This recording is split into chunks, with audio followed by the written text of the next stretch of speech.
Neighbors, today I'm going to talk about survival rifles. This is going to be the first in 5 series where I'm going to do different rifles.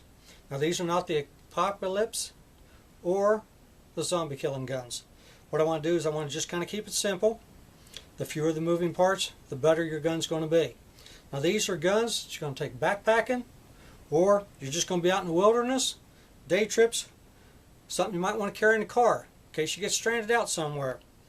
Alright, the trouble with the guns that have a lot of moving parts, semi-automatics and stuff like that, is if something breaks, where are you going to get your parts at? These, there's only a couple moving parts on them, and there's ways around them if some parts break. Alright, this particular model here is the Springfield M6. It comes in 2 variations. The top barrel you can either get in 22 long rifle or 22 Hornet. The bottom barrel always comes in 410. It's a nice short compact rifle. It does come with iron sights, which is what I recommend for any survival rifle. The scope is nice, but if your scope gets knocked off, gets broke, fogged up, it's pretty much useless. Iron sights are really good.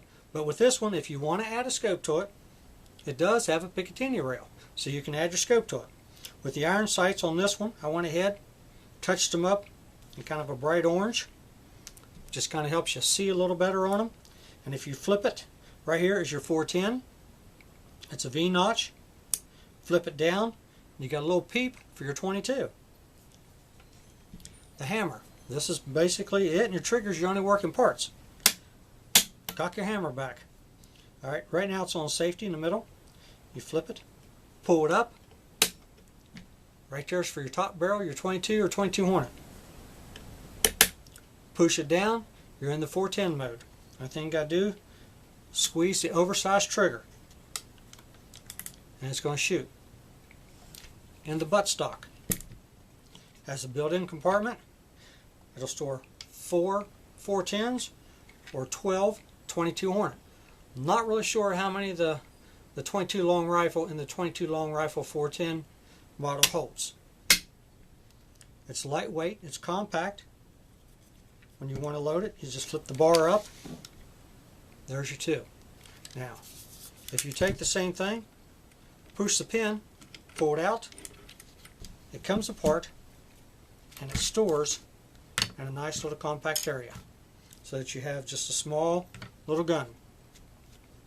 The disadvantages of the gun: it doesn't have a really big caliber for the rifle or a really big caliber for the shotgun. But it is a nice little handy rifle. If you live in bear country, I would recommend one of the other guns that I'm going to be showing you later in the series. This gun though, however, you can shoot all your 410s in it. And the other caliber, it'll go from deer all the way down to dove. Those 2 barrels right there will cover it all. Alright. Later in the section, I'm going to be covering over and under rifles. They are great combinations. I'll be coming up with one that is a 223 over a 20 gauge. I will have a 17 HMR over 12 gauge, which is one of my favorites. And then a double barrel, side by side, and a coach gun. Those are really good. They're short, compact. The only downside is your shells. And I'll also be doing a 22 long rifle and a bolt action. It's going to be a little longer in the series, but I hope you stay tuned so you can see the difference, see what application fits you best in your needs.